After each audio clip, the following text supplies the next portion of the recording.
Bienvenue dans ce nouvel épisode de notre série consacrée à Angular 2 où il sera question de la RC6 et en fait en grande partie de la RC5 puisqu'il sera question des modules. Alors pour pouvoir jouer avec ça donc et installer la RC6, il suffit de faire comme on l'a fait dans les épisodes précédents, d'aller sur le repo de mgetchev Angular 2 seed. Alors si vous avez Git, il suffira de cloner, sinon de télécharger le zip. Et donc dans le cas où, bon, pour des IP c'est facile, et sinon pour ce qui est de cloner, pour cloner dans votre console, vous faites ce git clone, puis vous irez dans le répertoire qui aura été créé. Là-dedans, vous lancerez un npm install. Moi, ça m'a pris un quart d'heure à peu près à installer, à ce que tout s'installe.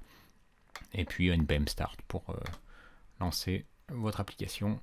Et vous allez donc vous retrouver avec une application qui, au départ, vous semblera assez familière, hein. Mais en fait, en y regardant de plus près, vous allez voir qu'il y a un nouveau type de fichier, enfin en tout cas une nouvelle structure de nom de fichier, qui comporte ce module dans le nom. Donc vous avez vu, on est habitué à ce qu'il y ait des app.component.ts ou app.service.ts, etc. Maintenant, on a app.module.ts. Et là, vous allez remarquer que vous avez la même chose dans le répertoire home, home.module.ts, et dans le répertoire about, about.module.ts. Et bien ça, en fait, ce sont des modules. Alors on va voir par exemple le module home. Qu'est-ce qu'il a ce module home? Il a tout simplement un nouveau décorateur. C'est comme c'est souvent le cas dans Angular 2, quand il y a une grosse nouveauté, ça donne souvent lieu à un bon gros décorateur.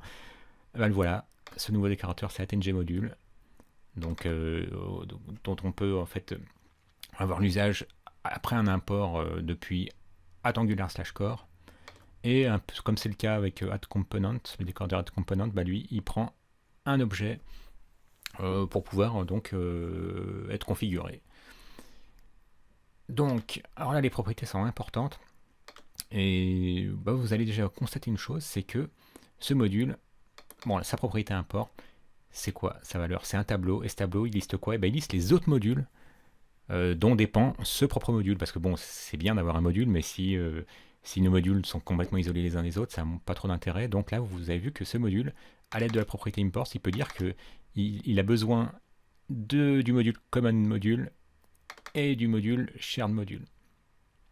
Et donc vous remarquez également deux choses, c'est que common module, lui, il est fourni par Angular, c'est un module créé par l'équipe d'Angular, alors que shared module, c'est un module, puisqu'il y a un chemin relatif, créé par mgetchev, donc le créateur de Angular 2 seed, ce qui veut dire que si vous remontez d'un niveau, que vous allez dans shared, vous allez voir dans shared qu'on a également un module, puisque ce fichier, vous avez vu, il comporte le décorateur AttNGModule. Donc voilà, import, ça permet de dire que votre module il dépend lui-même d'autres modules, soit des modules propres à Angular, soit des modules développés par vous-même ou par d'autres éditeurs. Vous allez voir que dans les semaines et les mois à venir, il y a de fortes chances que les éditeurs ils vous mettent à disposition d'autres modules également qui auront eux-mêmes ce fichier, une classe qui sera décorée par ngModule. Donc ça, c'est pour importer, pour dire plutôt quelles sont les dépendances de notre module. Déclaration, declarations, c'est là-dedans que vous allez déclarer tout ce qui constitue votre propre module. Donc tous les components, toutes les directives, tous les pipes qui seront en général au même niveau que votre...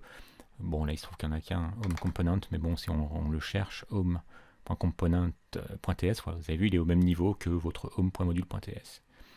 Donc c'est là-dedans que vous mettrez tout ce que vous aurez, tout ce qui constituera votre module. Et l'export, on peut considérer que c'est un sous-ensemble de tout ce que vous déclarerez dans Declarations, parce que lui, finalement, l'export, c'est vraiment l'API de votre propre module. Donc, par exemple, si vous avez des classes utilitaires qui seront déclarées là-dedans, et que vous voulez juste exposer la classe principale, qu'utilisera un développeur qui importera votre module, comme on l'a fait ici, qui lui pourrait importer dans ses imports votre module home module, par exemple, il sera ici, c'est grâce à Exports que vous exportez en fait des composants qu'utiliseront les développeurs qui auront importé ce module. Donc si on regarde le principe dans le About, vous avez vu, c'est le même principe. Sauf que là, ce qui est moins parlant, c'est que ça aurait été mieux, mais là, c'est un petit starter kit. S'il y avait eu plusieurs classes ici, plusieurs components ici, puis un seul exposé là. Bon là il se trouve qu'on a les mêmes, on a un module déclaré, enfin un module, faut que j'arrête de dire module, un component déclaré et un component exporté. Donc finalement on importe autant de choses qu'on exporte, mais bien souvent vous aurez pas mal de choses, pas mal de components déclarés ici, et ensuite vous n'en aurez peut-être qu'un exposé parce que c'est vraiment celui-ci, ce sera votre API en fait finalement, qu'utilisera un autre développeur. Et dans Providers, voilà, vous vous en doutez bien, vu qu'on avait déjà vu les Providers dans les vidéos consacrées au service, que ce sera là-dedans que vous déclarerez vos services. Bon, vous vous souvenez, dans une vidéo précédente, on avait créé un service qui nous servait des listes de films sous forme de tableau d'objets JSON. Bah voilà, c'est là-dedans que vous déclareriez vos services. Donc voilà, ce qui est vraiment important à comprendre, c'est que là, vous importez d'autres composants que vous utilisez. Là, vous déclarez tout ce que vous-même vous avez créé au niveau de votre module. Et là, vous exportez votre API. Donc, une ou plusieurs classes qui figureront dans Declarations. Et Providers, c'est là que vous mettez vos services que vous aurez créés, donc également pour des services, tout simplement. Il y a une petite différence ensuite avec le app.module.ts. Lui, il a une propriété en plus. C'est cette propriété Bootstrap, tout simplement parce que ce module-ci, on peut considérer que c'est le module principal de l'application, c'est le point d'entrée de l'application.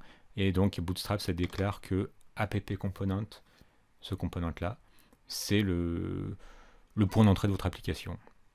Donc, c'est un genre de main, si vous voulez.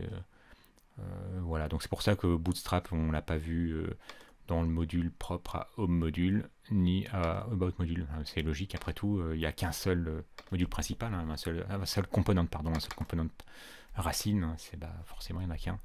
Donc voilà, c'est pour ça que vous aurez Bootstrap que au niveau du module qui sera considéré comme le module principal. Et au niveau de ce genre de boilerplate, vous aurez également main.ts. Vous avez vu, il y a plus de commentaires que de code. Et lui, il remplace, si vous vous souvenez de la méthode Bootstrap qu'on avait, à laquelle on passait un component. Et maintenant, comme on a une logique modulaire, on bootstrap en passant un module. Donc c'est pour ça que la méthode, elle s'appelle Bootstrap Module. Voilà, c'est la différence par rapport aux RC précédentes.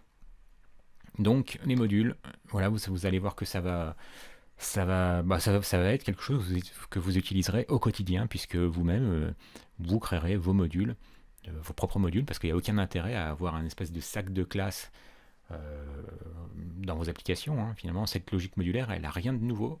Elle est nouvelle dans Angular 2, mais finalement, c'est cette logique que vous utilisez dans vos applications depuis des années. Quand vous avez un site de e-commerce, par exemple, vous avez un module destiné, par exemple, à lister des produits, un module qui va lister, par exemple... qui gérera tout ce qui sera en relation avec le SAV, un module, je sais pas moi, pour le transport ou l'expédition. Vous savez, cette logique modulaire, finalement, elle est habituelle en développement. Maintenant, elle a fait son entrée dans Angular 2.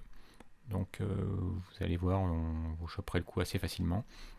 Et dans le prochain épisode, on se créera nous-mêmes un module pour voir comment ça se fait. Mais si vous êtes curieux et que vous regardez vous-même comment est-ce que les autres modules ont été créés, vous allez voir que c'est assez intuitif. Merci d'avoir suivi cette vidéo